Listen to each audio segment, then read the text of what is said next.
É o nosso primeiro colóquio, então, deste ano, do curso de Teologia, do Centro Universitário Salesiano de São Paulo, Unidade São Paulo, Campus Pio XI.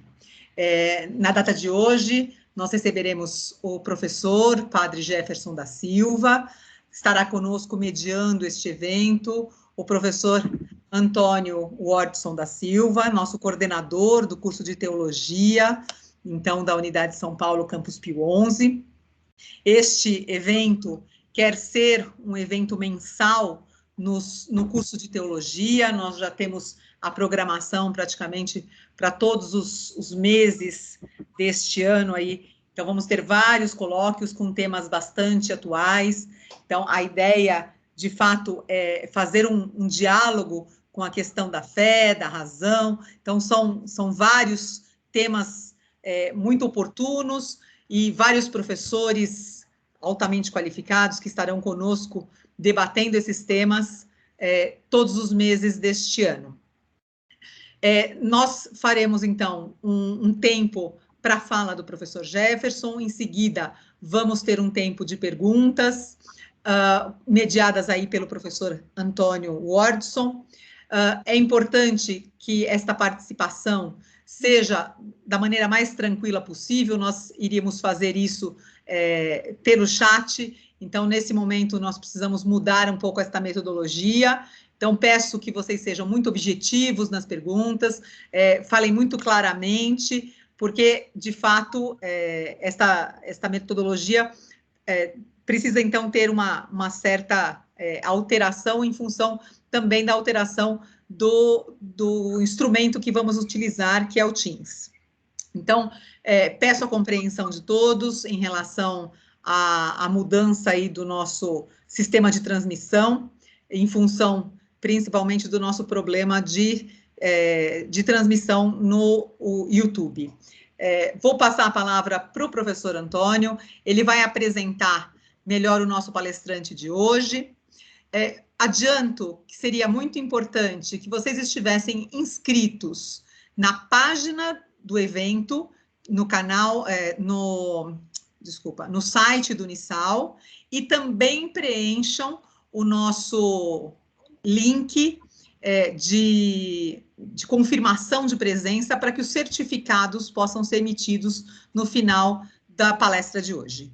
Então, não se esqueçam, são 2 lugares diferentes onde vocês precisam preencher o nome e o e-mail de vocês. Então, a página do evento, lá no site do Unisal, e o link de confirmação de presença, que está disponível na página do YouTube, e eu vou replicar em seguida aqui, para que a gente possa também preencher a confirmação de presença. Muitíssimo obrigada pela participação de todos e pela compreensão em relação ao nosso problema de transmissão. Professor Antônio, é com você. Ok, Karen, obrigado, boa noite, grato pela essa acolhida, né, logo aqui no início do nosso colóquio. Bom, é o nosso primeiro colóquio de teologia do ano, né, de 2022, em que nós inauguramos um programa, na verdade, né, de eventos acadêmicos no âmbito da teologia, que tem como uma finalidade trazer temáticas que possam constantemente, né, dialogar com o universo teológico, né, ou temas diretamente da teologia, ou temas que traçam um diálogo muito peculiar no campo da teologia. Então, a finalidade é essa, né, de iniciarmos um programa de formação contínua dos nossos alunos do curso de teologia, como também alunos de diversos outros cursos do Unisal, e também de agentes da comunidade externa, né, que têm um interesse na discussão teológica.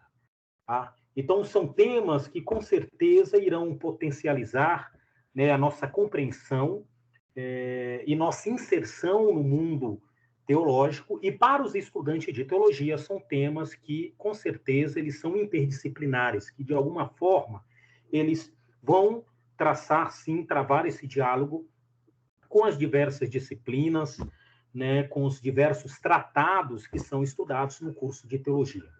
Então, no primeiro momento, eu quero dar as boas-vindas aos nossos alunos do curso de Teologia, que aqui estão conosco.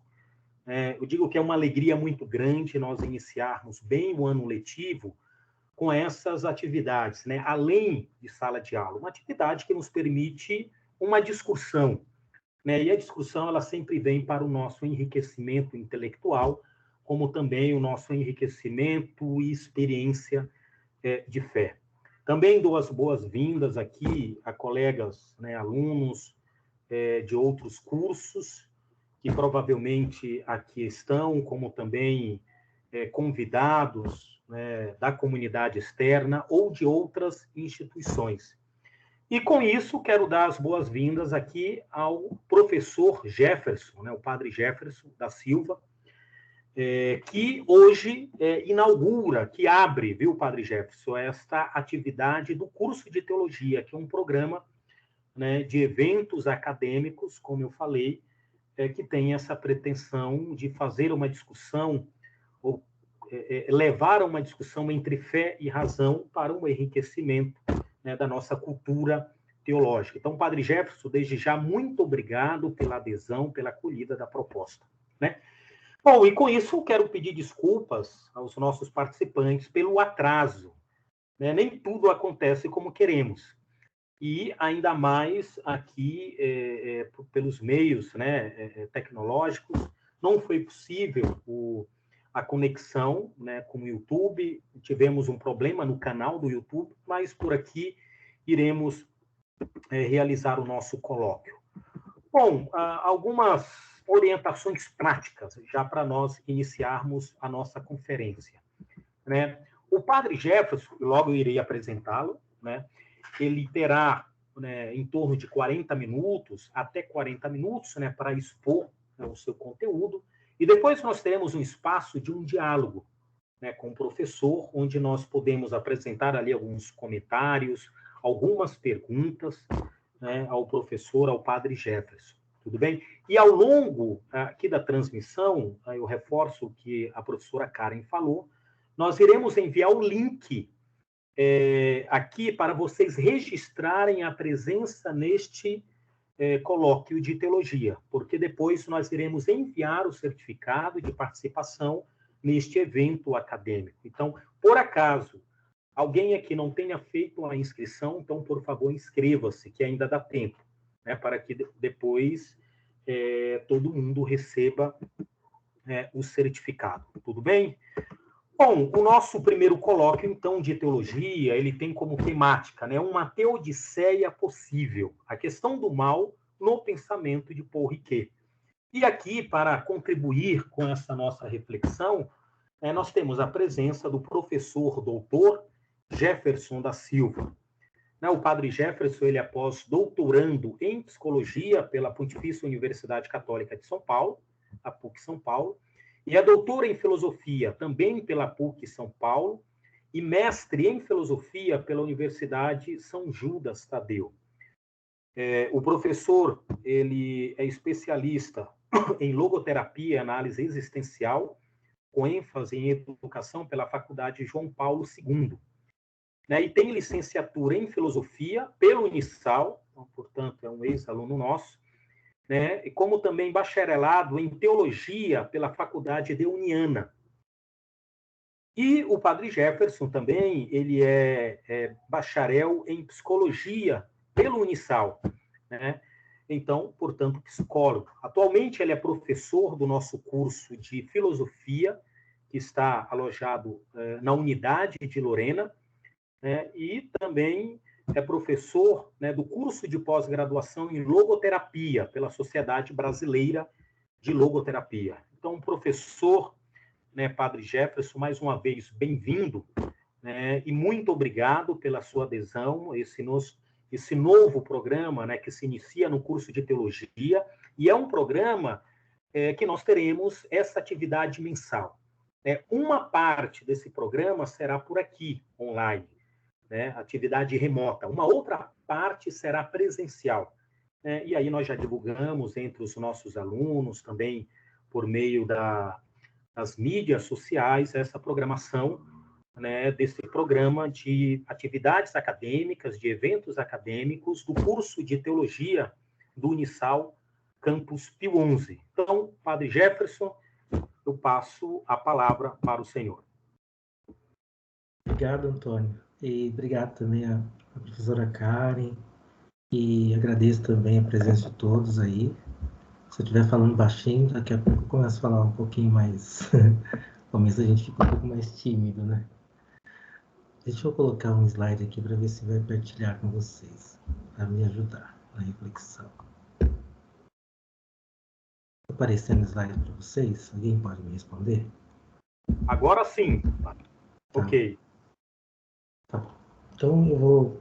Aqui eu acho que, como o Antônio mencionou, as temáticas desses colóquios tem como objetivo levar a discussão sobre fé e razão, né? Tá aqui, né?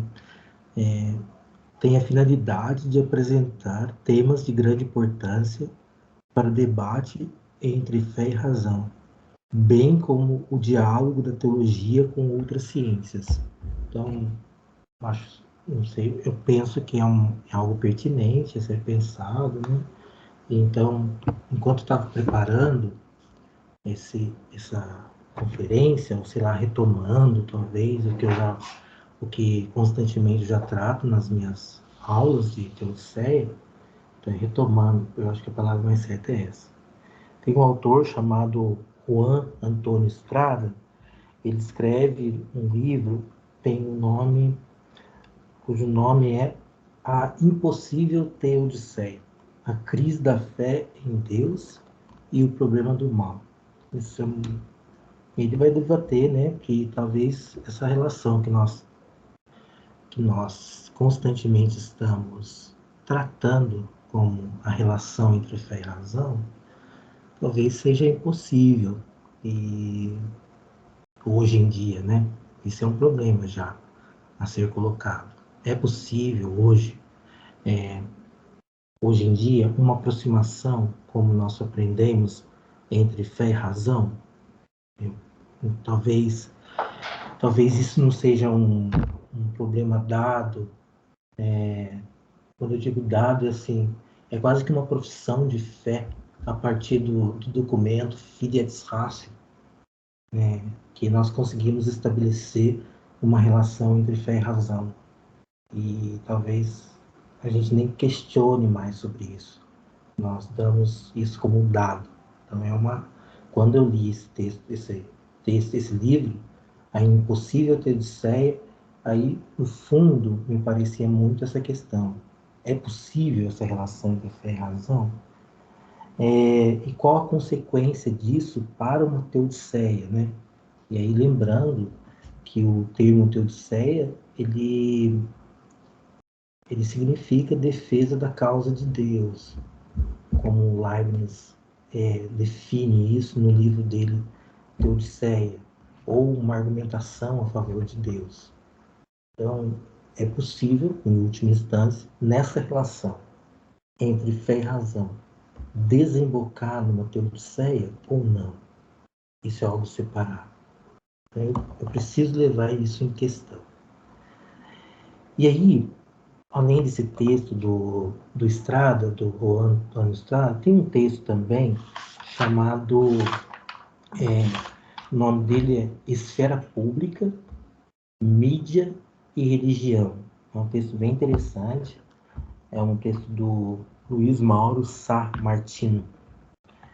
E ele quer mais ou menos tratar do contexto assim, do Brasil, né? Você pensa no Brasil. Estava lendo hoje os dados mais ou menos, os dados sobre religiões a partir do IBGE, ainda vai sair esse ano também, né? Que os evangélicos, em 2032, mais ou menos, eles vão ultrapassar os católicos, né? Hoje está mais ou menos os católicos 64%, em torno de 22%. E isso aumentou significativamente dos anos de 2000 a 2010. É uma questão. E esse ano também, então, assim, por isso que eu coloquei no slide ali, colocando o problema, né? nós, como uma teologia confessional católica, sempre vai apregoar, podemos dizer assim, uma relação na fé e razão, entre fé e razão. O Estrada diz que isso é meio impossível hoje. E aí você fica olhando, colocando essas duas questões, tanto a impossibilidade quanto a possibilidade, você também volta os olhos para o nosso contexto brasileiro. E olhando para o contexto brasileiro, parece que os evangélicos estão crescendo cada vez mais, isso é inegável, né? Aqui não estou fazendo juízo de valor sobre católicos, estou falando do crescimento, né? E dos evangélicos. E até o deputado que tomou posse da bancada evangélica no Congresso, Sóstenes Cavalcante, ele afirmou que esse ano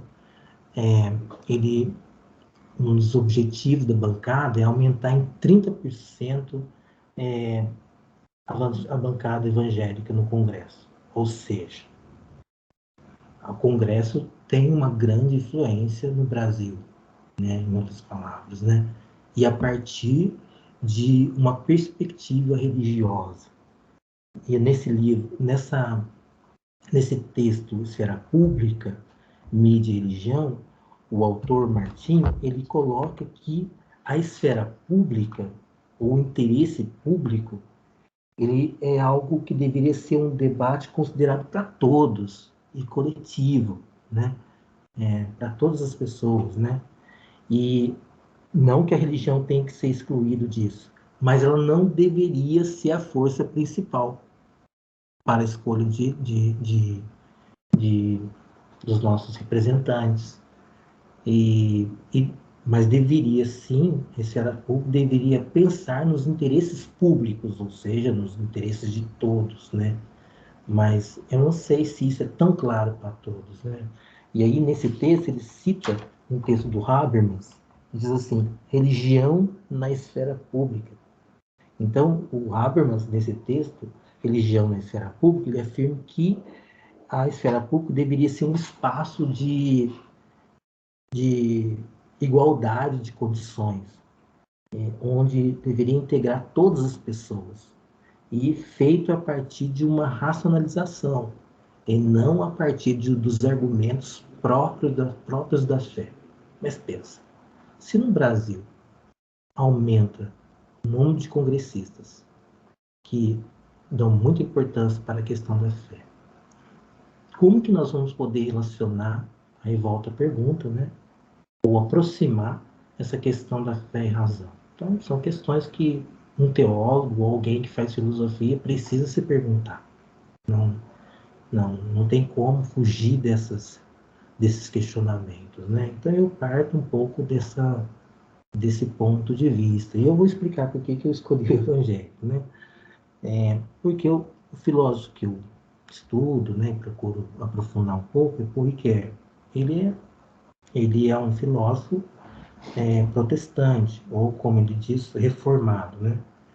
E todo o tempo nas obras dele, ele está tratando das questões sobre a fé, né?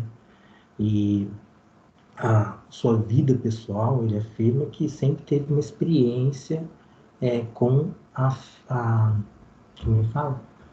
Com a leitura bíblica próprio dele. Então, ele tem muitos livros, como a interpretação bíblica, como traduções, e a grande parte das suas obras trata da questão, por exemplo, do mal, ou a questão do pecado, ou a questão sobre Deus. Ele procura tratar sobre essas temáticas, né? Então, ele, na sua vida pessoal, sempre tratou disso, e também nas suas obras, né? Então, a partir disso, a partir dessa leitura, né, lendo o livro Poiquet e as obras dele, o que eu percebo, né? Que talvez a maneira como nós pensamos a relação entre fé e razão tem que ser repensada. Não que eu estou dizendo que vai ser anulada ou que já não exista uma certa parceria entre as duas, mas talvez nós precisamos, como posso dizer, pensar em outras possibilidades para além do que até hoje nós nós cultivamos, né? Então, na sua vida pessoal, porque sempre trabalhou com a questão, não da teodiceia propriamente, como ele afirma, né? Mas com as questões sobre a fé, a partir de uma leitura bíblica, né? E o Porquê, ele possui muitas obras, né? Eu vou aparecendo para vocês o slide, sim? Alguém me responda? Eu me perco aqui. Sim, Tá? professor. Obrigado. Então, ele, como todos sabem, né, ele nasceu em 2013 e faleceu em 2005, com 92 anos. Ele é um filósofo francês e ele se tornou conhecido principalmente pela sua filosofia, como também pela teologia, né? E seus inúmeros trabalhos se tornaram conhecidos, de certa forma, conhecido no meio tanto filosófico quanto no meio teológico, né? E alguns dos seus trabalhos, por exemplo, chama A Filosofia da Vontade, aqui no Brasil, deixa eu ver aqui no Brasil só tem traduzido essa obra, Simbólica do Mal. Nessa Filosofia da Vontade, ele tem duas obras, que chama Filosofia da Vontade, tomo 1 e tomo 2. No tomo 1, que é a sua tese de doutorado, ele fala do voluntário e do involuntário. E no tomo 1. No tomo 2, ele trabalha com a questão da finitude e culpabilidade. Aí ele divide a obra, o homem falível e a simbólica do mal. A única tradução que tem é a simbólica do mal. Não temos em português a obra simbólica do mal. Só a obra o homem falível nós não temos, né? E nessas obras da simbólica do mal, ele aborda a questão do mal a partir da sua relação com o pecado e a culpa, né?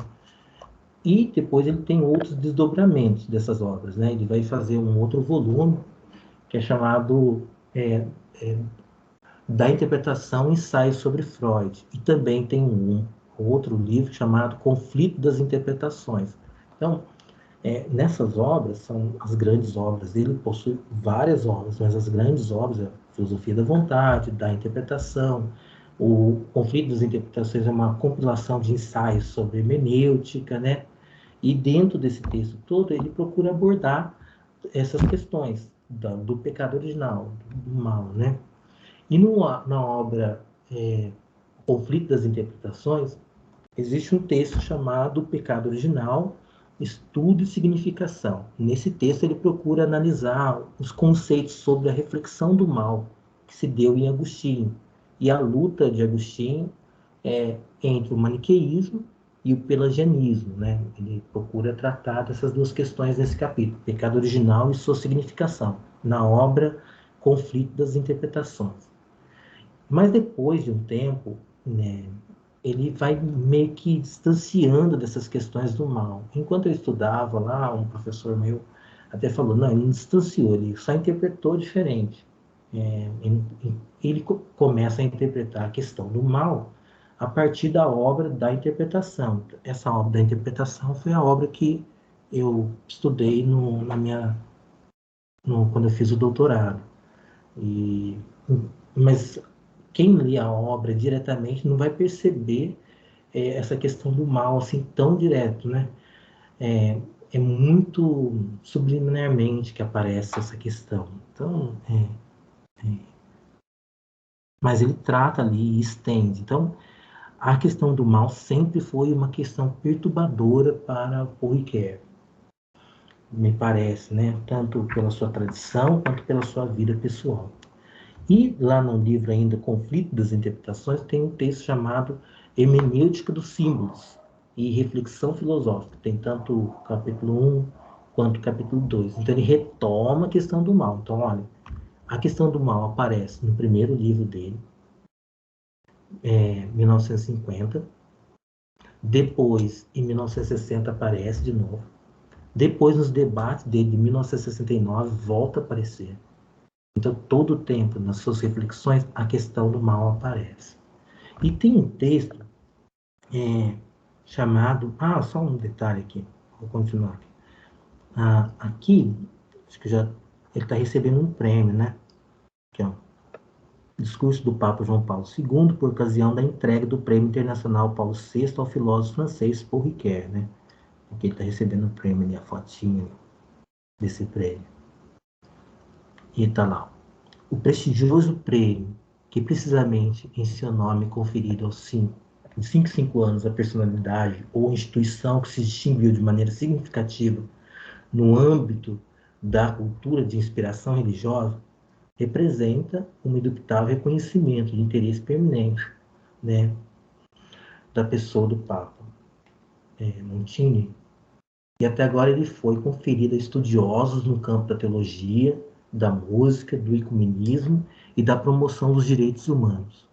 Desta vez, ele é entregue ao famoso investigador francês, o professor Paul Ricoeur, a quem transmito meu cordial e respeitoso saudação, agradecendo-lhes as amadas e sentidas palavras que acabou de me dirigir.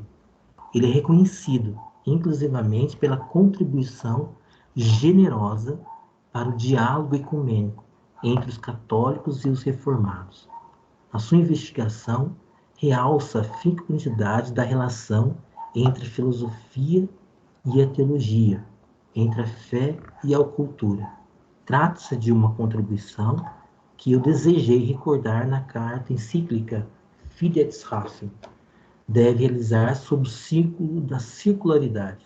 Para a teologia, o ponto de partida e a fonte original deverá ser sempre a palavra de Deus, uma vez que a palavra de Deus é verdade, em ordem à sua maior compreensão, não deixará de contribuir à investigação humana da verdade, ou seja, a filosofia. De alguma maneira, a teologia sempre está contribuindo com a filosofia, e a filosofia com a teologia, enfim, assim que o Papa quer dizer. Mas o mais importante aqui é que o reconhecimento da Igreja, né, ou do Papa, às obras do Paul Ricoeur, né? Então, isso é muito interessante aqui para nós, né?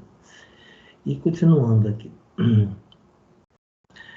O Paul Ricoeur também, no livro dele chamado,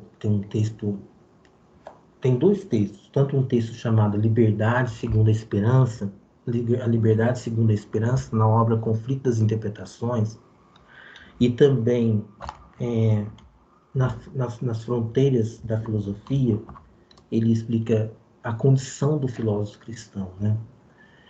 Primeiro, ele vai dizer assim, né? Eu coloquei essa frase aqui, mas ele diz assim no texto A Liberdade segundo a Esperança. O filósofo, mesmo cristão, possui uma tarefa diferente. Não estou de acordo para dizer que ele coloca entre parênteses o que ouviu e o que crê. Também não estou de acordo que ele deva subordinar sua filosofia à teologia, numa relação servil. O que é interessante aqui? Nesse primeiro termo aqui, ele, ao tratar de um filósofo, mesmo que se diz cristão, ou seja, assume a filosofia a partir de uma leitura cristã, ele afirma que ele não deveria também colocar entre parênteses o que aprendeu. Ele admite que é possível pensar num filósofo que faça uma filosofia cristã, ou uma filosofia no estilo medieval, né? Eu não preciso negar isso, né? Mas, ao mesmo tempo, ele também não admite que a filosofia tenha que ser serva da teologia, um meio para compreender a teologia. É quase que uma relação de subordinação, uma relação onde a filosofia seria só um instrumento para a teologia. Então, ele admite, sim, que é possível pensar uma filosofia cristã, e, paradoxalmente, parece que eu não posso colocar essa filosofia como serva, né? Então, isso é uma questão que começa meio que a aparecer o rosto dele nesse texto, nesse texto, a liberdade segundo a esperança, né? O jeito dele começa a se mostrar, né? Então, ele continua afirmando, vou colocar aqui.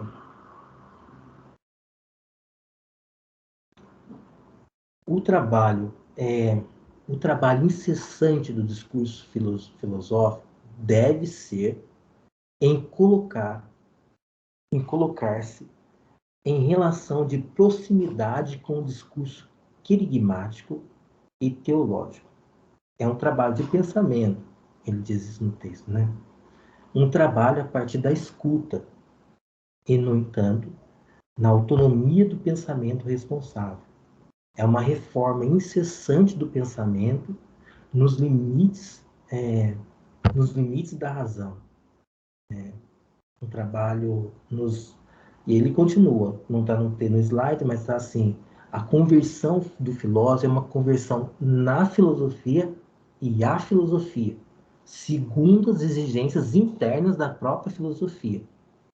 Se há um logos de Cristo, não existe outra coisa, enquanto filósofo, uma total e mais perfeita utilização da razão, não mais que a razão, mas toda a razão.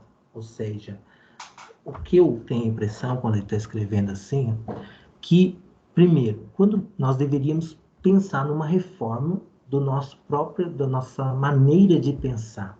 Ele fala de uma conversão filosófica para a filosofia e à filosofia, a partir das suas próprias exigências internas, ou seja, a partir da sua própria crítica.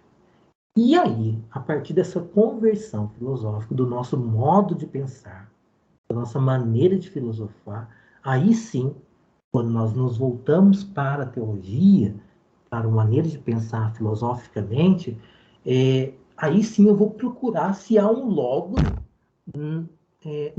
no Cristo. E esses logos aí é importante. Ele deve ser feito, como ele coloca aqui, ó, a partir do que você ouviu e do que você acredita. E aí, aqui, o que significa isso? A partir de um discurso muito mais que racional ou lógico, deveria ser a partir de um estudo querigmático. Então, para ele, quando se pensa em teologia, não é tanto uma relação, uma adesão da inteligência e da vontade à revelação. Isso é muito interessante. Talvez uma experiência da escuta que eu faço. Então, quando eu falo em teologia, falo de experiência de fé aqui para o Porriquet, eu deveria mudar a minha maneira de racionalizar para poder escutar melhor, né? E não tanto realizar um discurso sobre algo, ou tentar encontrar um discurso sobre algo. No livro também, nesse livro ainda da interpretação, ele tem um texto ainda nesse texto, um texto chamado Desmistificar a Acusação, tem um texto lá. E nesse texto, Desmistificar a Acusação, ele parece que dá uma definição para a teologia e para a filosofia, né? E ele diz nesse texto que o núcleo querigmático da ética é o nosso desejo de ser. Então, o evento do querigma, ou seja, o anúncio do amor de Deus, ele é feito para quem? Para alguém que está numa história humana perdida, para alguém que perdeu, para alguém que, a partir de uma queda, eu posso experimentar a morte, a partir da morte do justo, eu posso experimentar uma vida nova. Então, ele a partir disso, está escrito assim, ó. O que seria, então, a partir dessa ideia que ele diz não desmistificar a acusação? Ele afirma que a teologia é uma lógica da interpretação cristológica dos acontecimentos da salvação. Então, eu vou fazer teologia sempre a partir dos acontecimentos da salvação, e não a partir de uma racionalidade lógica. podemos dizer assim. É muito mais experimentar a história da salvação. Experimentar a história da salvação. Já a filosofia, nesse sentido, ele vai falar uma filosofia reflexiva. O que seria uma filosofia? A filosofia seria o nosso desejo de ser, né? Então, para ele, é uma vontade que eu tenho, todos nós, que parece, né? Todos nós temos uma vontade para existir. Então, eu quero existir, eu quero viver existencialmente, eu tenho esse desejo dentro de mim de ser alguma coisa. Isso é filosofia. E a filosofia trata da existência, trata dos fenômenos, e dentro desses fenômenos, dentro da vida, eu vou tentar ser. É um desejo que eu carrego. Isso é filosofar. E dentro desse filosofar para ele, eu vou olhando a minha própria existência e fazendo uma releitura a partir da escuta dos acontecimentos da salvação. Então, é muito interessante isso, né? E ele continua, né? Ele diz assim, ó, no texto dele, para completar, né? Essas leituras, pelo menos são leituras, né? Meio que espaçadas, né? Deixa eu ver aqui. Ele diz assim, ó, tem no texto lá, no texto a condição do filósofo cristão, ele faz uma leitura de um livro de um teólogo protestante reformado que fala, de um teólogo reformado, Roger Miro. E aí nesse livro o teólogo ele está falando qual a condição qual a condição do filósofo cristão, qual que é a condição dele. E aí, a partir dessa leitura desse teólogo, o Riquet vai falar o seguinte, ó, que Roger Miro, ele afirma que há uma impossibilidade de reunir as afirmações da fé, é impossível isso, reunir as afirmações da fé e as afirmações da filosofia. E aí esse Roger Miller afirma, sequer são solidárias, sequer são harmônicas. Não há para ele uma síntese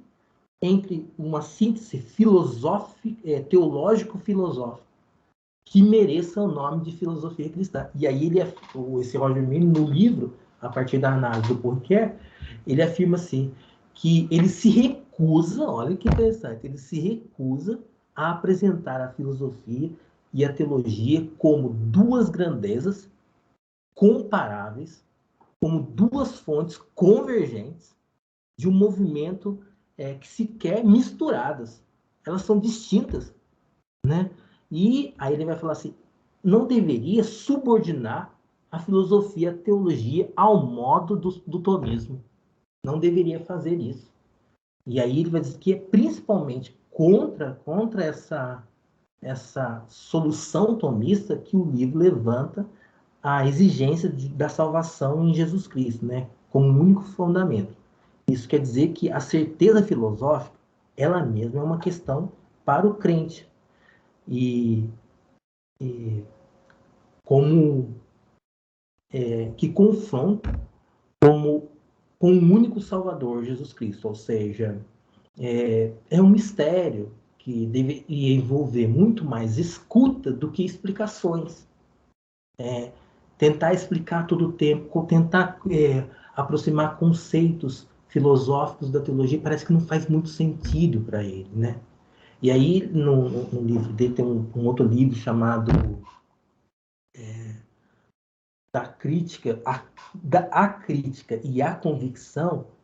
Ele reconhece, ele fala assim que quando era jovem, quando estava estudando filosofia, ele até tentou fazer uma aproximação entre fé e razão, até tentou, mas ele não conseguiu. Ele tentou, mas não conseguiu. E aí ele afirma que ele fez a partir disso, né?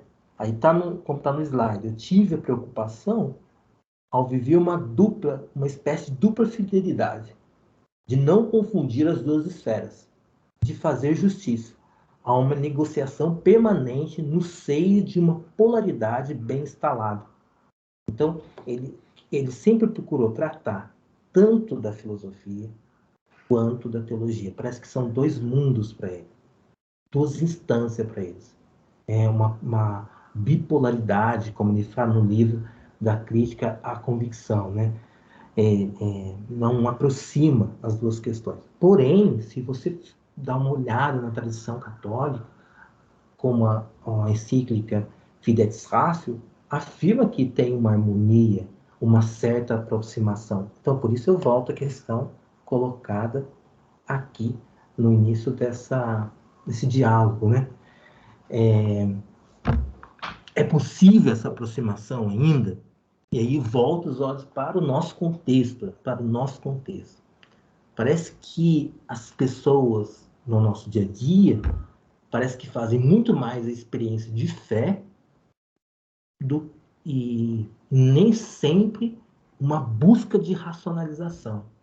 Na esfera pública, parece que nós temos muito mais um discurso pautado nos fundamentos bíblicos e até às vezes irracionais. É uma esfera pública, é um contexto brasileiro, nós vivemos isso é perceptível por todos, né? Como lidar com isso? Então, é uma questão que eu acho que está aí, não temos como fugir disso, né? Para quem faz teologia, para quem faz filosofia, parece às vezes até um discurso irracional. Eu aceito Jesus, aceito o nome de Jesus e pronto, e acabou, eu já estou aderindo a isso. Isso é fé. E onde que fica a razão nisso? Então, mas é um discurso difundido, né? Ninguém pode negar. E no texto dele, do Porquê, quando tiver o Antônio, quando tiver aí você me fala, viu? Senão eu vou falando aqui. Estou sem noção. Pode prosseguir, professor. Tranquilo. E no texto dele, ele tem um texto também, nessa obra dele, da interpretação ensaio sobre Freud, ele vai destacar, né, que, como está aí no texto, como está aparecendo para vocês aí, ó, chama Religião e Símbolo. Ele fala, o sagrado é sua escatologia.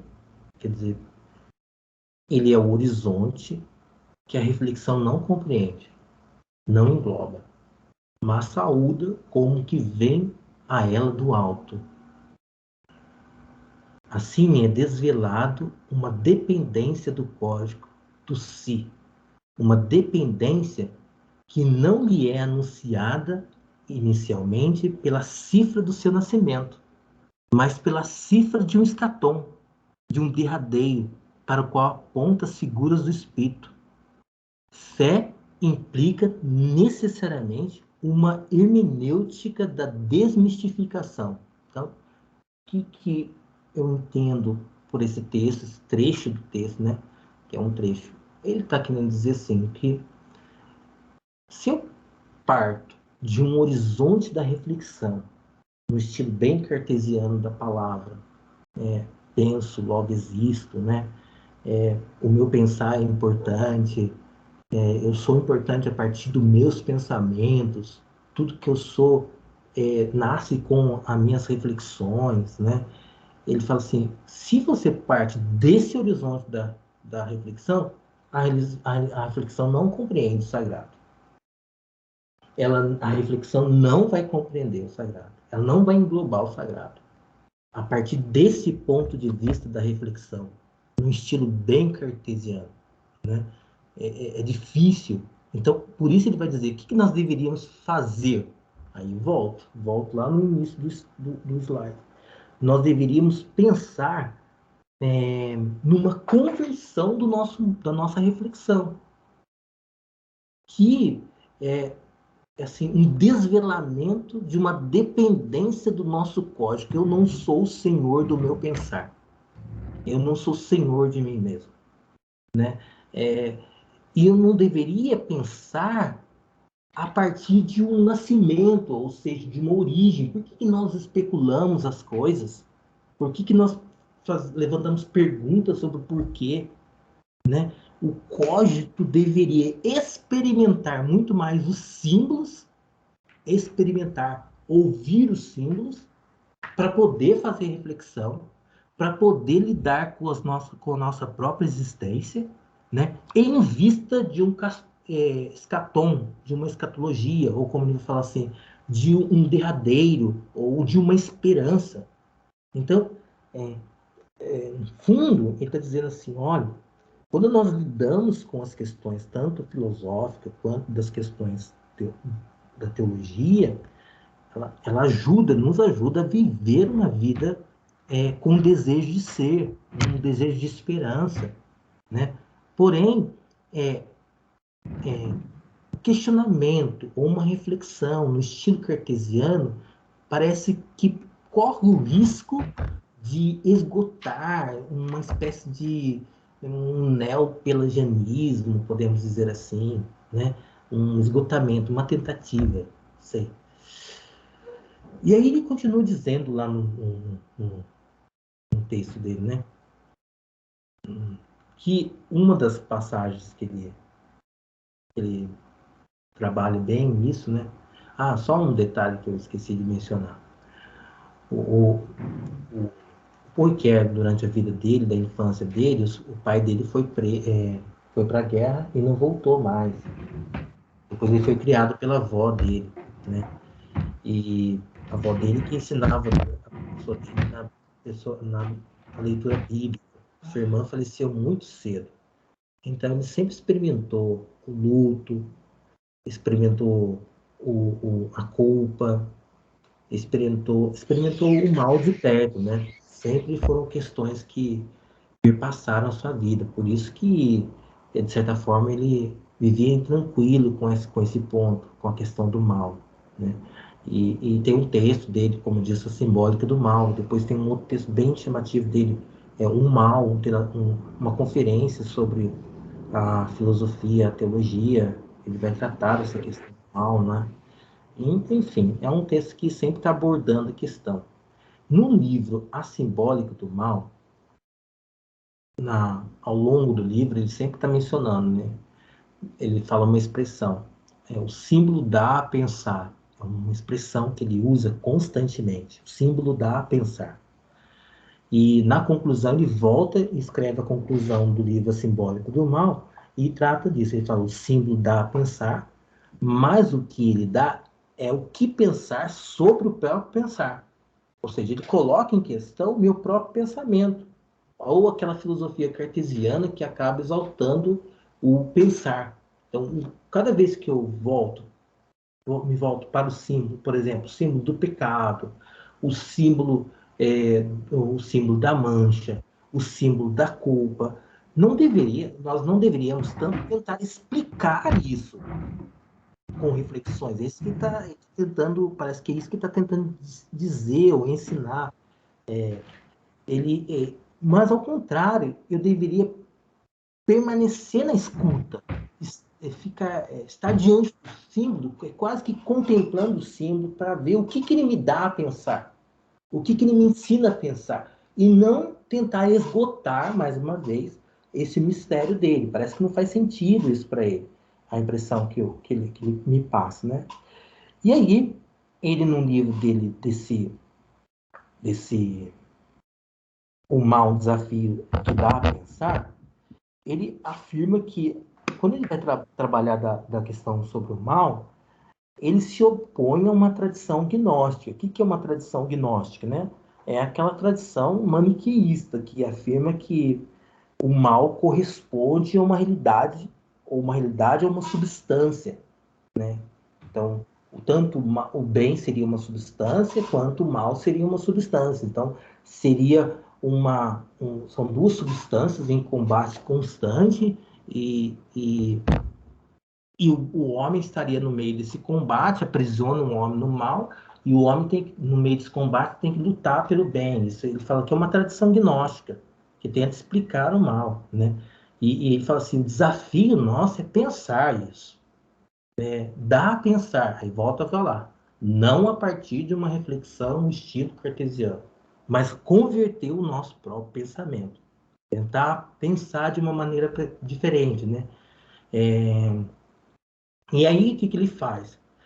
Ele vai analisar o símbolo da queda, sobre a realidade, a partir do próprio pensar.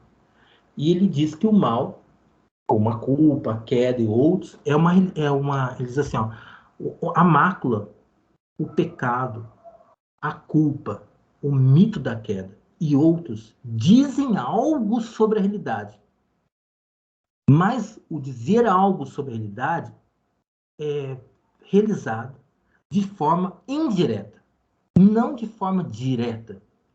Nós, nós não deveríamos apreender o que nós damos no nosso dia a dia, de forma imediata, mas a partir dos sujeitos da realidade. Então, de alguma forma, quando eu estou aproximando de uma revelação, da revelação bíblica, é quase que eu preciso aprender o que essa revelação me ajuda na realidade, a transformação da minha própria realidade, a partir da escuta que eu faço dessa revelação, né?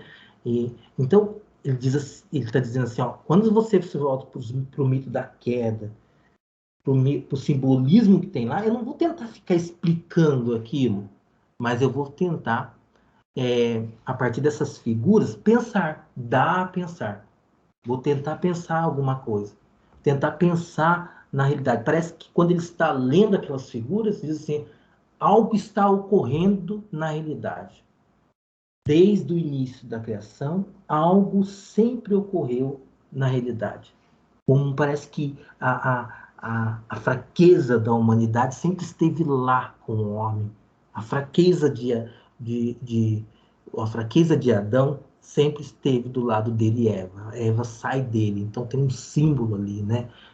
A fraqueza dele. Então é a fraqueza da humanidade que nós lemos ali. Então, desde a origem da humanidade, eu não explico tanto, mas eu noto que todos nós, a partir da leitura dele, que todos nós somos fracos, somos limitados, não damos contas, às vezes, do que nós queremos, né?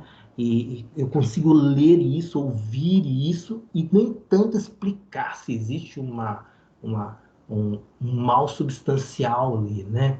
Então, ele vai nos ajudando a pensar dessa maneira, a ler de uma maneira diferente, né? E nesse livro ainda, sobre o mal, ele vai dizer o seguinte, que o que acontece com a filosofia, né? O que aconteceu com a filosofia a partir da filosofia? O que aconteceu com essa questão do mal a partir de uma tradição agnóstica ou da tradição da filosofia cristã, ele diz, né? Que o que aconteceu? A filosofia,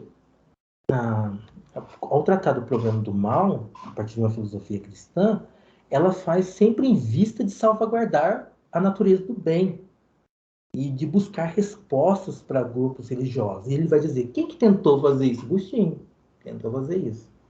Então, Agostinho tem um livro, A Natureza do Bem, que vai tentar salvaguardar a natureza de Deus. Deus é bom. Deus é bom.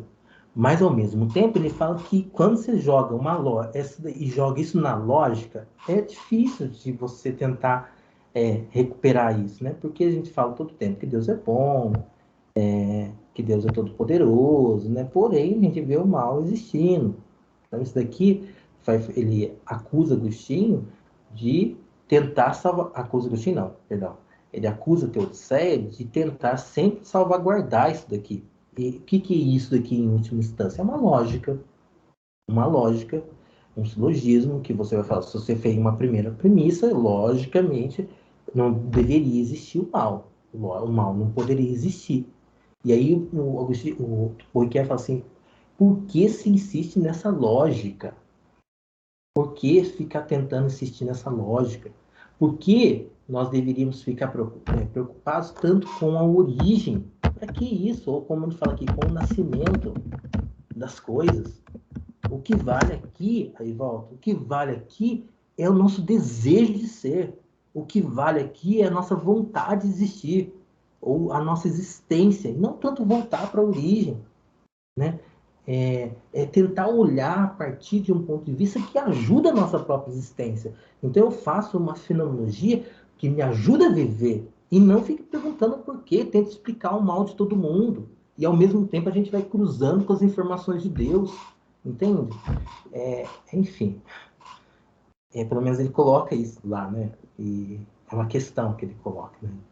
E ele continua, a partir disso, desse questionamento, desse silogismo, ele afirma o seguinte, ó, o problema do mal, tenta dizer até responder, ele diz assim, ó, o mal é um desafio a ser pensado, porém, qual desafio? Segundo Riquet, ao longo dos ensaios de Teodiceia, na tentativa de responder às questões do mal, sempre procuraram manter o discurso submetido a uma certa coerência lógica de não contradição e de uma totalidade sistemática. Então, o desafio dele é como pensar diferente dessa lógica da não contradição, né? Como sair disso ou pensar diferente disso, né? E aí ele vai falar assim que talvez a resposta para o problema do mal, não está tanto nas coerências lógicas, né? Nas coerências a partir desse silogismo, ou da bondade de Deus, ou da existência do mal, não está tanto nisso, né? Ou na tentativa da fusão constante da religião com o problema do mal, talvez a resposta não esteja aí. Aí ele fala que é necessário ampliar nossa reflexão. Nós deveríamos pensar de maneira diferente as coisas. E aí ele vai pensar se existe realmente uma relação sobre uma relação do sofrimento, da morte e da culpa. E por que eu estou dizendo isso? Porque quando nós tratamos da questão do mal, nós olhamos assim nas emissoras de TV, nos jornais, atualmente a guerra, né? Nas revistas, e nós olhamos, percebemos todo o tempo, as pessoas morrem, as pessoas sofrem, e as pessoas carregam culpas da experiência, não conseguiu enterrar o meu pai na pandemia, ela se culpa por isso, olha a guerra acontecendo, duvido que pessoas cristãs sofrendo, como que fica Deus diante disso? Nós levantamos essas questões, né? Pessoas são vitimadas pelas ações, pelas fatalidades da vida, enfim, são catástrofes que surgem, catástrofes naturais, doenças, então surgem. Eu acho que tem alguém com o microfone aberto, dando microfone aqui. Alô? Desculpa, eu estou tentando. Obrigado. Um minuto, meu computador está travando. Não tem problema, eu vou falando aqui. Então, quando você trata dessas questões, quando você pensa no mal, nós olhamos essas coisas do dia a dia, na violência que cresce, nas pessoas vitimadas, das fatalidades, vitimadas pela guerra também, pelas catástrofes naturais, pelas doenças que nos assolam, um conjunto de coisas, né? E quando nós voltamos os olhos para isso, nós percebemos a existência do mal. Então, por isso que Poiquet coloca no texto dele, existe uma relação entre essas três coisas, entre sofrimento, culpa e morte, e aí ele vai tentar analisar esses fenômenos, né? O pecado, o sofrimento, a morte, a culpa, né? E aí ele fala, o objetivo de escapar de uma confusão, então é necessário tratar de delimitar o tema. Então, para poder delimitar o tema, para ver se tem relação, se não tem relação. E ele fala assim que, no primeiro momento, a gente tem que pensar o mal no mal cometido, ou chamado de mal moral, né? Ou, em linguagem religiosa, significa o pecado. E ele vai dizer que o pecado designa, a partir disso, a ação humana, quando a ação humana se torna imputável, ou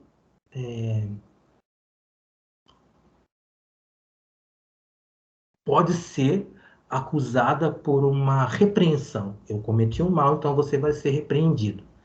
Então, eu vou atribuir a um sujeito responsável aquela ação. Ele foi responsável, deve pagar por isso, ele tem que pagar. Então, a partir disso, dessa ação, desse objeto que deve ser imputado, surge a acusação.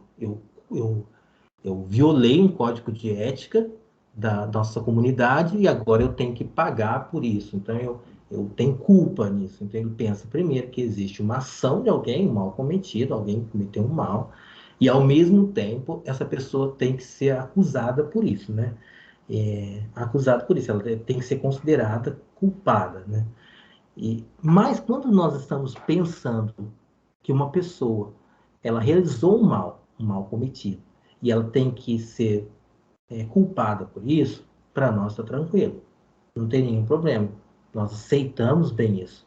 Então, quando nós lidamos com um mal moral ou um mal cometido, nós aceitamos mais, né? Nós não temos dificuldades em lidar com o mal cometido. O problema é lidar com o mal sofrido. Isso é um problema. Como que nós vamos lidar com esse mal sofrido? Existe como lidar com o sofrimento, né? Quando nós somos afetados pelo sofrimento. E aí ele vai dizer o seguinte: o que é o sofrimento? O sofrimento é o contrário do prazer. É um não prazer.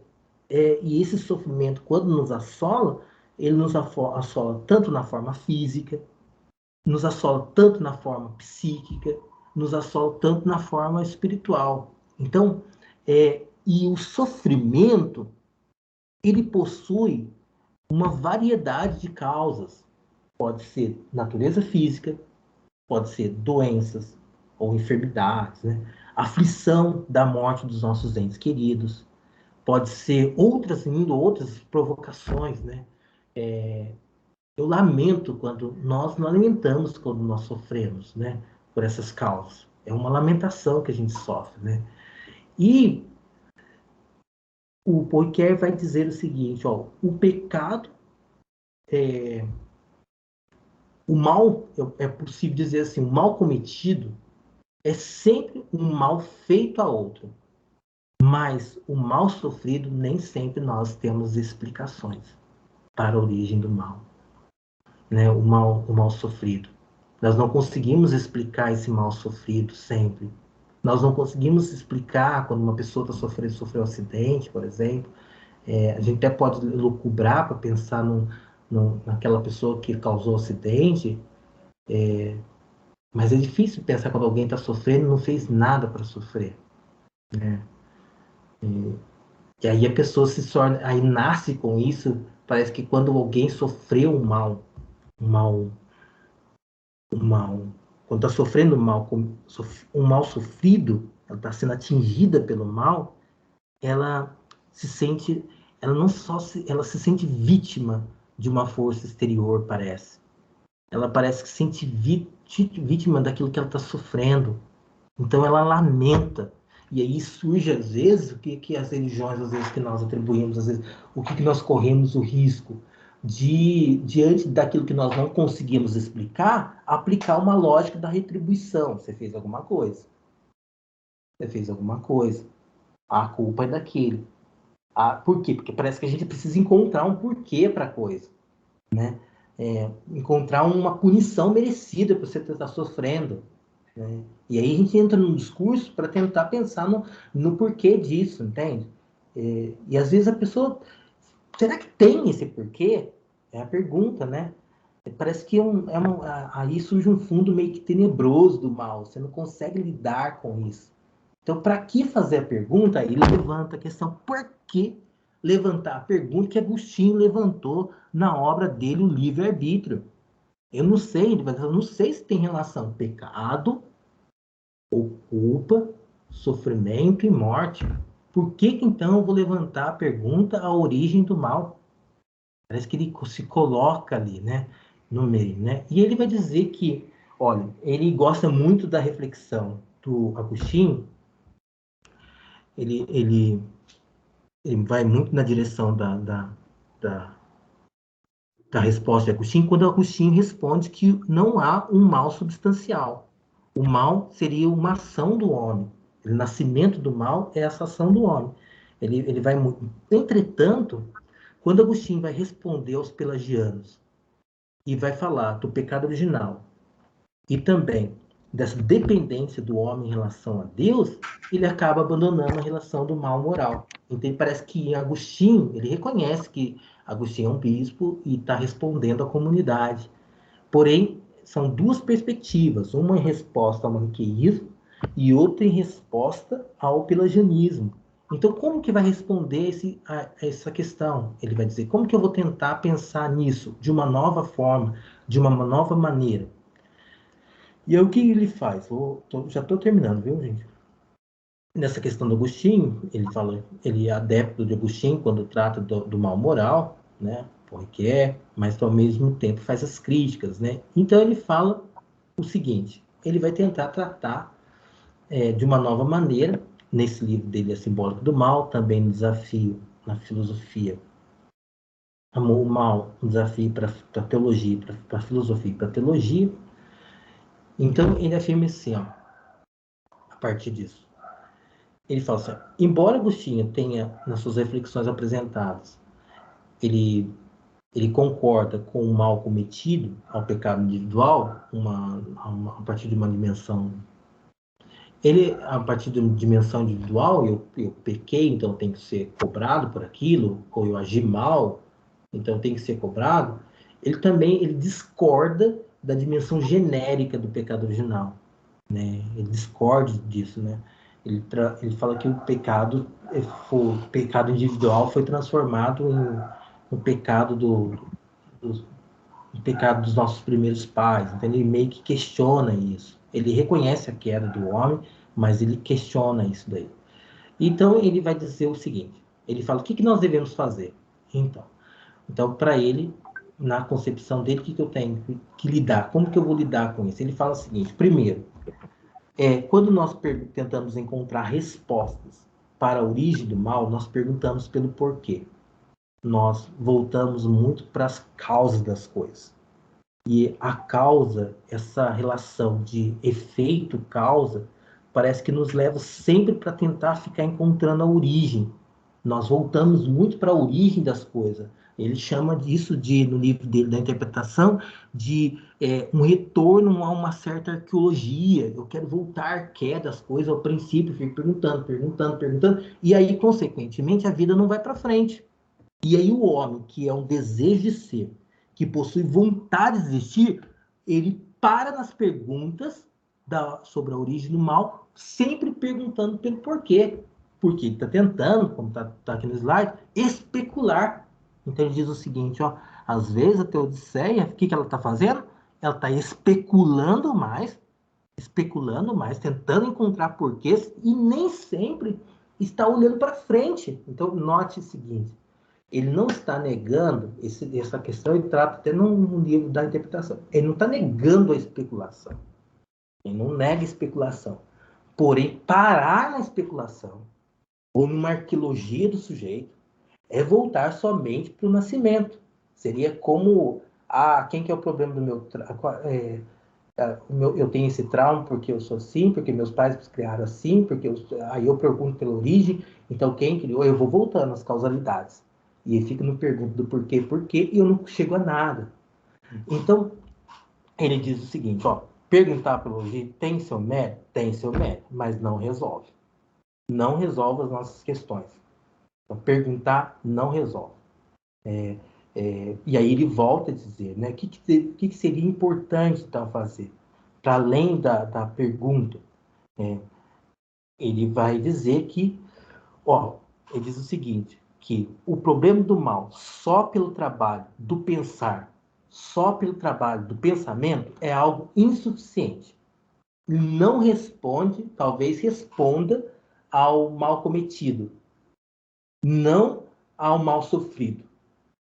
Não vai responder para essa pessoa que está sofrendo mal, sendo que ela não fez nada para começar uma guerra, por exemplo. Né? Ela não fez nada, não tem como você tentar explicar coisas para ela. Né? Talvez como mal cometido, como alguém que começou a guerra do nada a ver, por exemplo, lógico, não existe isso, né? Mas tentar explicar como origem, onde Deus está nessa história, é difícil, né? Por quê? Porque a pessoa que está sofrendo o mal, está sendo atingida pelo mal, é ela que está sofrendo as dores. É ela que está sofrendo as mazelas, as mazelas. Então, para ele, eu deveria sair de um plano especulativo do pensamento e entrar num plano da ação.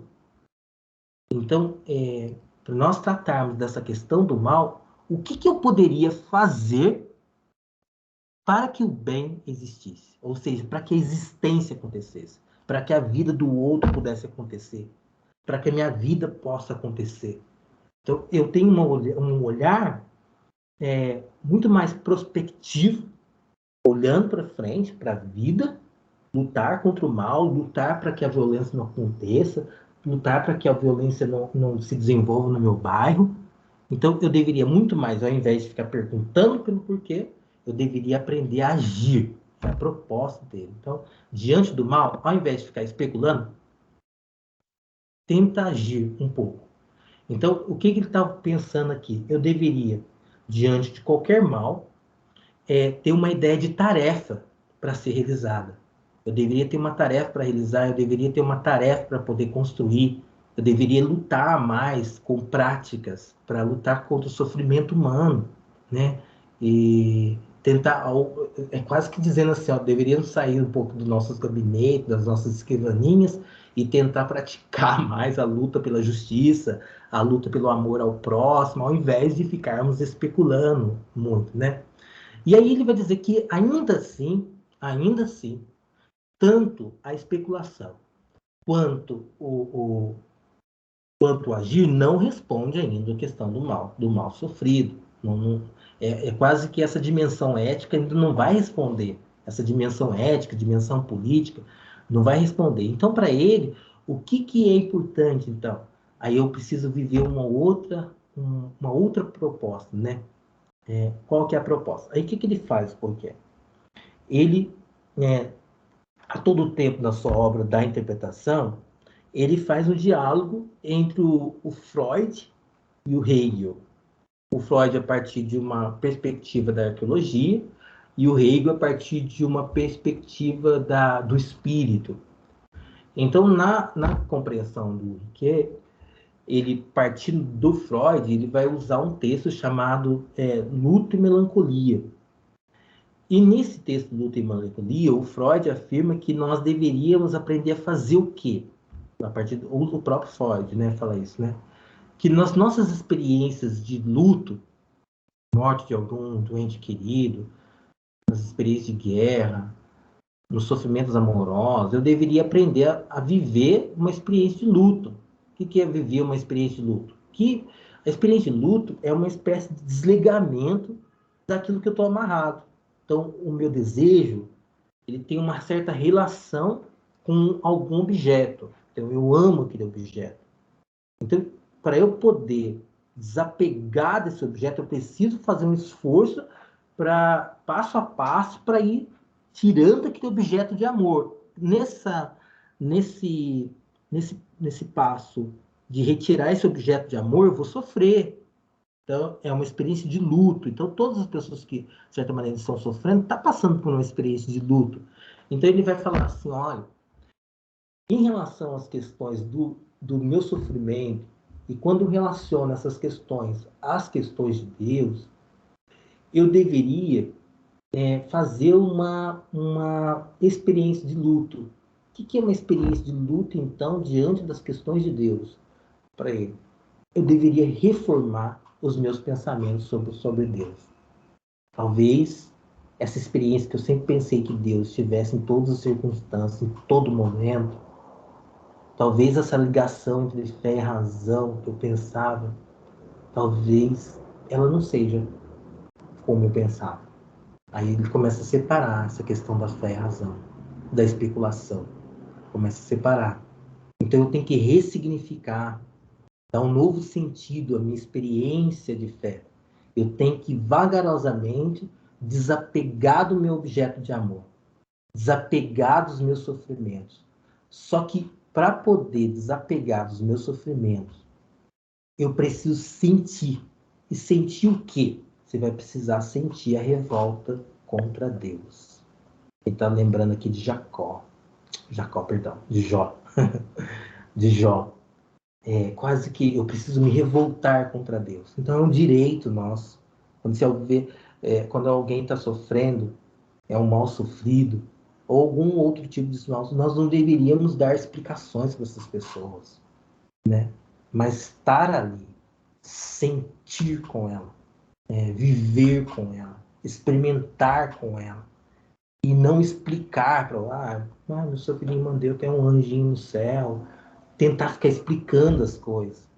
Ao contrário, nesse momento, a pessoa tem direito, que está passando pelo sofrimento, de se revoltar daquela imagem que ela sempre pensou. Lamentar contra Deus, por que você fez isso? Entende? E deixar a pessoa viver a própria revolta, né? Essa revolta, esse embate com Deus, né? Essa luta de Jó em relação a Deus, em outras palavras, né? E é quando você entra nessa luta, o Porquê vai salientar que isso é uma espiritualidade também.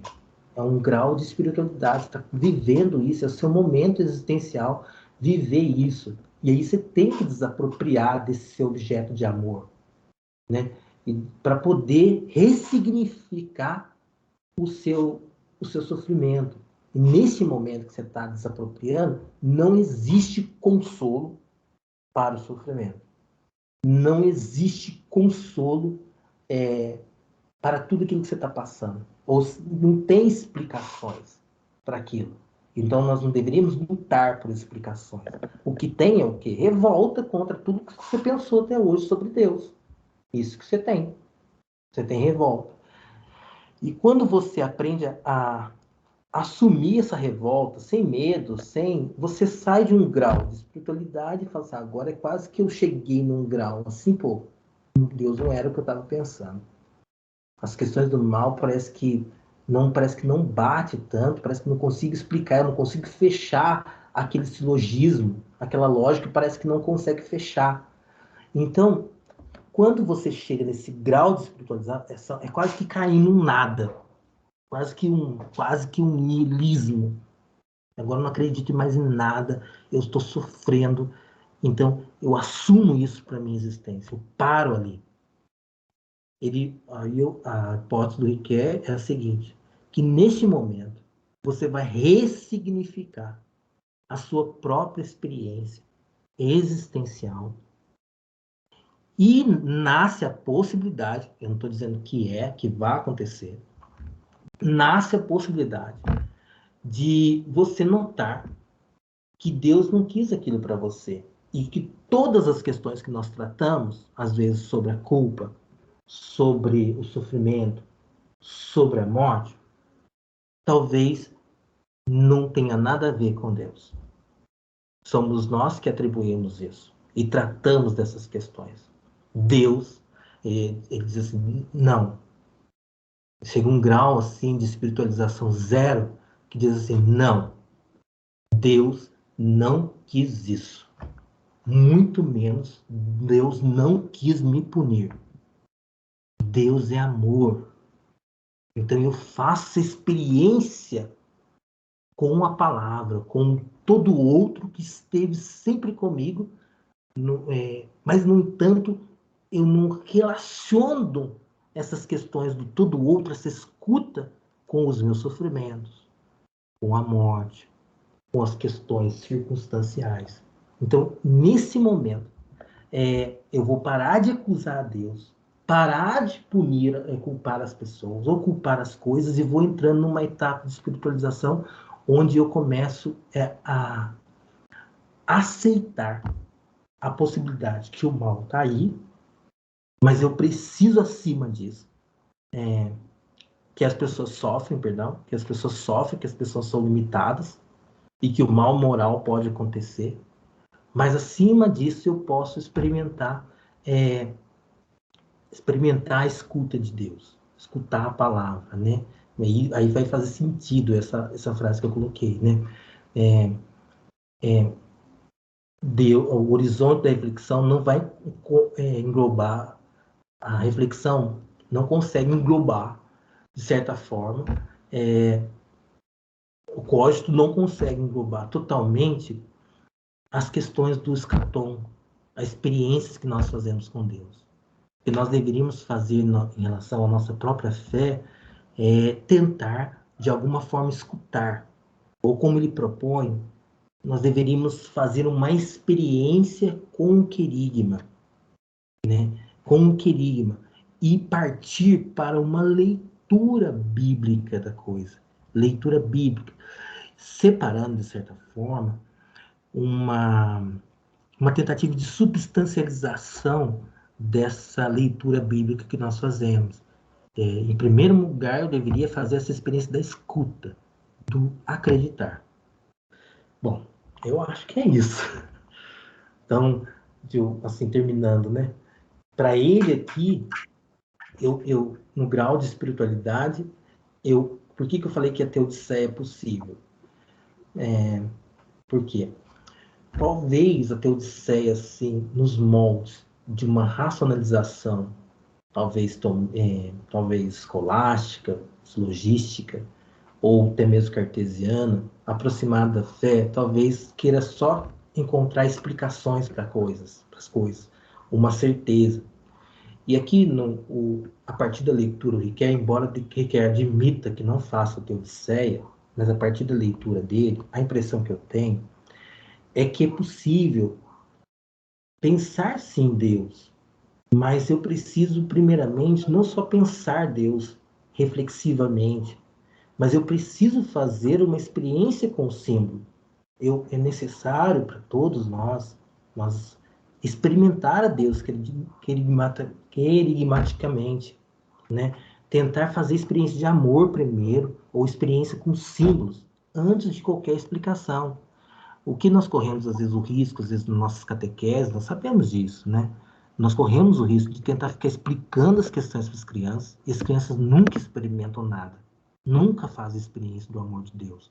E aí a gente não entende porque as pessoas não fazem uma adesão a partir da escuta.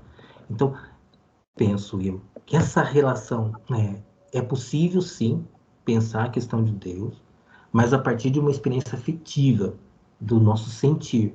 E aí sim, depois disso, dar outros passos para tentar encontrar fundamentos a partir da própria filosofia, a partir de outros pontos, né? Do que a relação direta de uma certa racionalização com a fé. É isso. Obrigado. Não sei se eu falei muito. Bom, Padre Jefferson, olha, parabéns pela a belíssima exposição. O Padre Jefferson começou um pouco de maneira tímida, colocando a base da sua reflexão, começou falando um pouco do universo da teologia, da filosofia, da experiência ou da relação fé e razão, que é uma associação direta ou não, etc. E aqui nos trouxe inúmeros males ao falar do mal.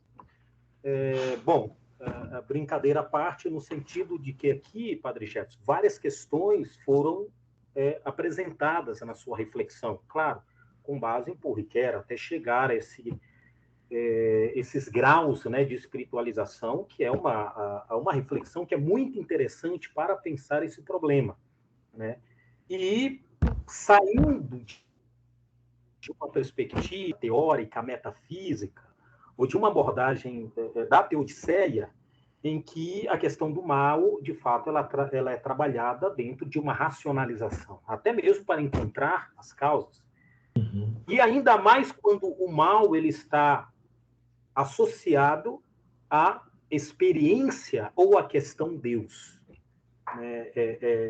Bom, eu aqui não quero fazer um comentário agora, mas aproveitar, Padre Jefferson, primeiro que, repito, parabéns pela bela reflexão, os questionamentos são inúmeros, eu acho que essa é a proposta mesmo, mas chegar ao momento de procurar compreender essa experiência de mal, penso que a via de Riquet seja bem interessante, né? Mas eu queria abrir um espaço aqui para os nossos aqui participantes, né? Vocês, aqui nós não estamos com o chat aqui aberto, que inclusive tivemos um problema também aqui na configuração do nosso link, aqui na plataforma Teams. Então, eu já vi, a Célia aqui levantou a mão, depois tirou, mas eu deixo aqui o espaço aberto, né, de maneira muito objetiva, algum comentário ou para alguma questão ao professor, né, o padre Jefferson, diante dessa abordagem tão instigante sobre o mal. Então, deixo o espaço livre aqui.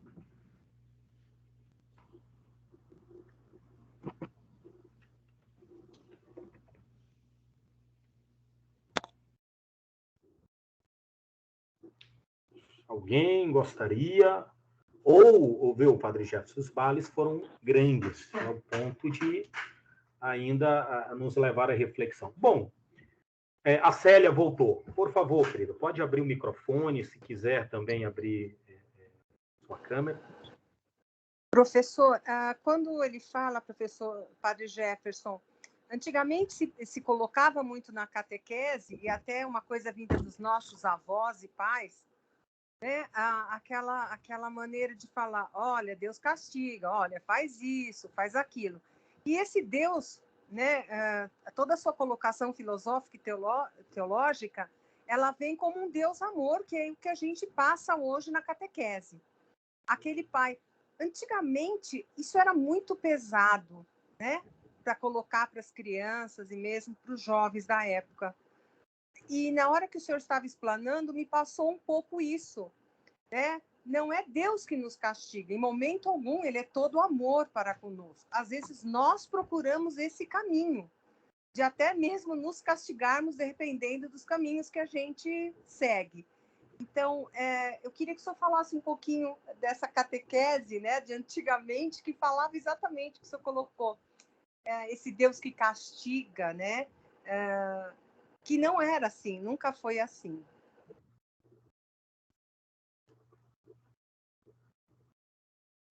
É Célia, não é Célia? Isso, padre. Obrigado. Ó, eu não sei se eu sei falar muito bem da catequese. Eu não sei se eu consigo, mas eu posso pensar um pouco, né? E uma outra questão, eu não sei se é uma coisa de antigamente, né? Esse é um outro problema, porque isso é uma linguagem popular. Não sei se você consegue concordar comigo. É por isso que eu tenho os dados aqui, até no início do nosso colóquio, é que parte da nossa população, pelo menos acredita que Deus castiga, né? Muitas pessoas, não só as crianças, mas muitas pessoas, né, castiga, né? Mas a minha questão é a seguinte, tentar sempre ficar dando, aqui o podcast me chama muita atenção, o que nós temos necessidade de ficar respondendo, explicando as questões. E os assuntos, quando nós tratamos de Deus, deveria ser experimentado.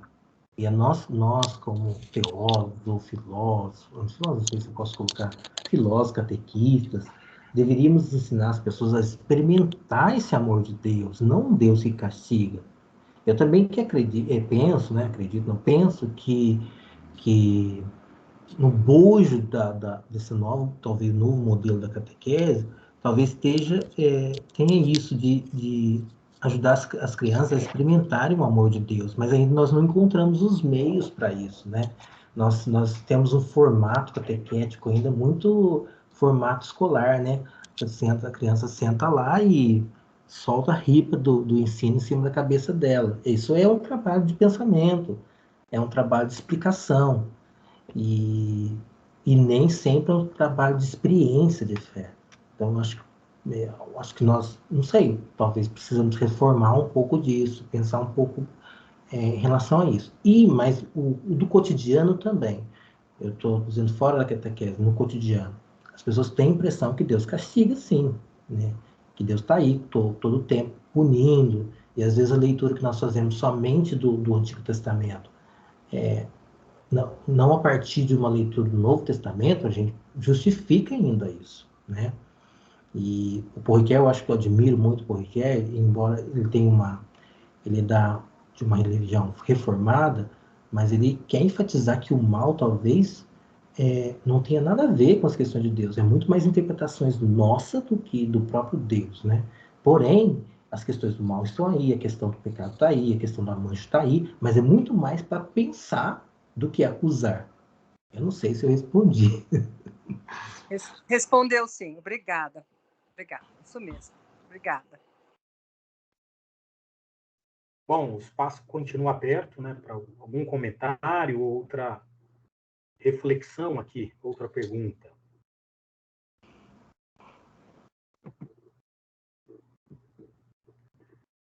Aqui, Padre Jefferson, acho que a gente pode ir concluindo, até por conta do horário, e agradeço muito a participação aqui dos nossos estudantes, dos participantes externos também,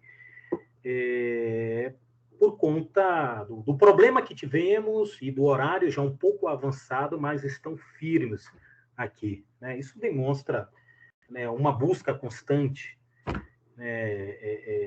pelo conhecimento, e, acima de tudo, o que a reflexão ela nos levou, ao grau que ela nos levou, né, de questionamentos e de uma análise que ela, de fato, depende de um aprofundamento muito grande, né? Aqui somente alguns apontamentos que eu fiz, né? Eu achei muito interessante as diversas perspectivas que nós podemos pensar o mal. E uma primeira que me veio, quer dizer, numa reflexão ontológica, quer dizer, pensar o mal é colocar, não diria colocar em xeque, mas pensar a nossa própria natureza humana. Que isso é muito interessante, e natureza humana, que inclusive participa da natureza divina, quer dizer, o mal, numa dimensão de fé, então pensando na natureza humana, ela pode ser compreendida como uma corrupção, né? A verdade, que é Deus, uma corrupção, a obra divina. Ou o mal pode ser pensado como tudo aquilo que nos priva de um bem último, e esse bem último é Deus. Mas é uma reflexão ontológica que nos coloca aqui um questionamento sobre a nossa natureza. Onde que se encontra, quer dizer, o mal é uma potência a alguma coisa, dentro de uma experiência de liberdade, quer dizer, o que o mal representa. Achei muito interessante também o mal, uma reflexão ético-moral, né, que, de fato, o mal ele está associado ao ato, e o ato ele está associado à experiência de liberdade, né, de uso, a partir de um estado consciente, né, em que o humano ele delibera uma ação, e aquela ação ela pode ser boa ou má. E uma ação má, ela vem como uma privação do bem, né, por conta do uso da própria liberdade dado ao humano. Quer dizer, e achei também muito interessante, padre, também a questão do mal como uma reflexão lógica, a questão da lógica, a questão da coerência. Por quê? O mal, inevitavelmente, a sua reflexão ela nos leva a entender isso, ele está associado ao erro. O erro está associado ao mal. Então, numa questão lógica, isso nos diz muito, quer dizer, tudo aquilo que distorce a verdade, ou o caminho para a verdade. Agora, o que me ficou, o que me levou a um questionamento muito profundo também, e que também aguçou a minha curiosidade, é pensar no mal sofrido. E aí eu penso que toda essa reflexão de Paul Ricoeur, ela é muito interessante, porque, veja, o mal sofrido não é um mal especulativo, né? Seja no campo da natureza, de uma ontologia, de uma reflexão ético-moral ou lógica, né? Mas o mal sofrido é a experiência de mal, mas uma experiência existencial. É interessante porque aí, de fato, é que o mal ele se apresenta, vou colocar entre aspas aqui, como uma substância, ou como algo que é muito forte, é algo que é dado, e é algo, inclusive, que me leva a perder total conhecimento das coisas, total administração da própria situação e da minha própria condição humana. Quer dizer, o mal sofrido, que aí nos coloca numa experiência de existência do humano, é um mal que nos priva de qualquer conhecimento das coisas, ou um mal que, inclusive, nos priva do conhecimento, tanto é que chegamos a questionar até Deus diante do mal sofrido, né? e de um mal também que nos priva de qualquer domínio de situação, né? Uma tragédia, a experiência de morte, quer dizer, isso me leva a entender cada vez mais que a experiência do mal é uma experiência extremamente contingente, né? De imperfeição, de limitação do humano, porque diante do mal o ser humano se sente muito fragilizado, muito limitado. Então, quando você ali apontava esse mal, mas numa condição existencial, isso demonstra, de fato, toda a nossa fragilidade. E talvez, o Riquet tem razão nesse sentido, quer dizer, buscar essas causas, ou buscar compreender o tamanho dessa força, como ela se apresenta, o que é uma interpretação nossa, é algo que parece-me que foge completamente da nossa possibilidade ou de condição racional de buscar tudo isso. E aí que nos vem uma condição existencial e uma condição de fé de entender esse Deus, né, que é completamente contrário tudo a isso. Então, assim, Padre Jefferson, mais uma vez, parabéns pela belíssima reflexão, pelos inúmeros questionamentos, né, que nos trouxeram. Eu penso que para os nossos estudantes de teologia é um prato cheio, eu diria, saboroso, né, de reflexão e de questionamentos, de diálogo com vários autores que estudamos na teologia, principalmente em contexto de patrística, aqui, Agostinho, indo para a escolástica, né, para Tomás de Aquino, e vários outros pensadores do campo filosófico. Eu penso que a sua reflexão nos trouxe mais um questionamento muito bem-vindo, né, de compreender toda essa condição do mal. Não dar uma resposta no sentido de buscar causas, mas de compreender em todo esse universo e essas perspectivas, né? E eu confesso que no final que eu entendi uma teodiceia possível. É muito interessante, de fato, porque é uma mudança de perspectiva, né, de pensar esse mal num outro horizonte. Isso.